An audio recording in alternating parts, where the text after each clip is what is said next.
जो है होलिका पूजन और होलिका दहन का त्यौहार है और परसों रंगोत्सव है, तो इसी के दृष्टिगत जो है संपूर्ण व्यवस्थाएं कर ली गई हैं। जो सेक्टर मजिस्ट्रेट और जोनल मजिस्ट्रेट की तैनाती होनी है तो वो कर दी गई है। पुलिस और प्रशासन के अधिकारियों का आपस में समन्वय कर दिया गया है। कंट्रोल रूम की स्थापना की गई है। इसके साथ साथ जो उन्हें व्यवस्थाएं देनी है, चाहे बुलेट प्रूफ जैकेट है या जो अन्य व्यवस्थाएं हैं, वो सभी सेक्टर और जोनल को उपलब्ध करा दी गई है। सभी सेक्टर और जोनल ने जो होलिका दहन के स्थल है या जहां से शोभा यात्राएं इत्यादि निकलनी है, उनका विधिवत निरीक्षण कर लिया है। कहीं पे कोई विवाद की स्थिति नहीं है और इस प्रकार की पूर्ण व्यवस्था की गई है पुलिस और प्रशासन के द्वारा कि जो हमारा त्यौहार है वो बहुत ही सौहार्द गति से हो।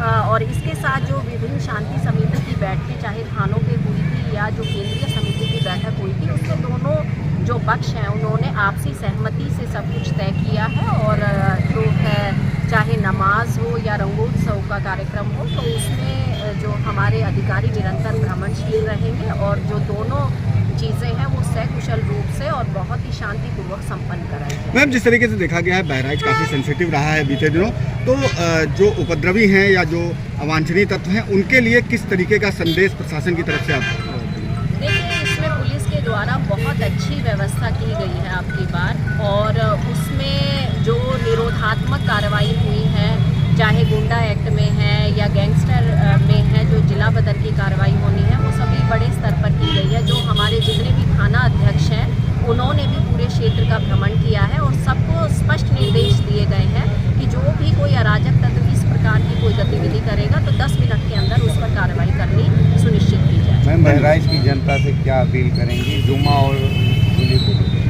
मैं बहराइच की जनता से यही अपील करना चाहती हूँ कि सबसे पहले अपने स्वास्थ्य का ध्यान रखें, हर्बल रंगों का प्रयोग करें, केमिकल का प्रयोग ना करें, नशे इत्यादि का सेवन करके जो वाहन ना चलाएं, क्योंकि इस समय दुर्घटनाएं इत्यादि भी होती हैं। और कोई भी कार्य करने से पहले अपने विवेक का इस्तेमाल करें और दोनों त्योहारों को आपसी सौहार्द को बनाए रखते हुए, शांति को बनाए रखते हुए मिलजुल कर संपन्न करें। Thank you. होली का पर्व बहराइच जनपद में बड़े सौहार्द और समरसता के साथ मनाया जाता है। पुलिस प्रबंध की दृष्टि से हमने सेक्टर स्कीम लागू की है। पूरे जनपद को, सभी थानों को 44 सेक्टर में, 44 जोन्स में और 121 सेक्टर में बांटा गया है। सभी जगहों पर व्यापक पुलिस प्रबंध किए गए हैं। पीएसी और सीपीएफ की फोर्सेस लगाई गई हैं। सभी जगहों पर रूट मार्च के माध्यम से और जनता के साथ बातचीत और समन्वय के माध्यम से मैसेज दिया जा रहा है कि सभी लोग सौहार्दपूर्वक होली का उत्सव मनाएं। कुछ अवांछित तत्व जो होली के समय सामान्य जनता को किसी प्रकार की सुविधा करने की कोशिश कर सकते हैं, उनको भी दृष्टि में रखते हुए विभिन्न एजेंसियों के माध्यम से अब सूचना संकलन किया जा रहा है, सर्विलांस किया जा रहा है और कहीं पर भी किसी प्रकार की कोई अवांछित गतिविधि पाए जाने पर अंतिम 10 मिनट में उनके विरुद्ध दंडात्मक कार्रवाई भी सुनिश्चित की जाएगी। साथ ही यहाँ पर जो विभिन्न जनप्रतिनिधि हैं, चाहे वो ग्राम प्रधान हो, चाहे जिला पंचायत सदस्य हों, चाहे जिला पंचायत अध्यक्ष हों या माननीय विधायकगण हैं, इनसे भी हम लोग लगातार फीडबैक प्राप्त कर रहे हैं। कहीं पर भी किसी प्रकार की कोई समस्या दृष्टिगत नहीं है। व्यापक पुलिस प्रबंध किया गया है और हम लोग इसको सकुशल रूप से संपन्न कराएंगे। धन्यवाद।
NNY 24/7 न्यूज की खबरों से जुड़े रहने के लिए इन सोशल मीडिया प्लेटफॉर्मों से जुड़े और बने रहें NNY 24/7 न्यूज के साथ। NNY 24/7 news, the smart generation web and digital media.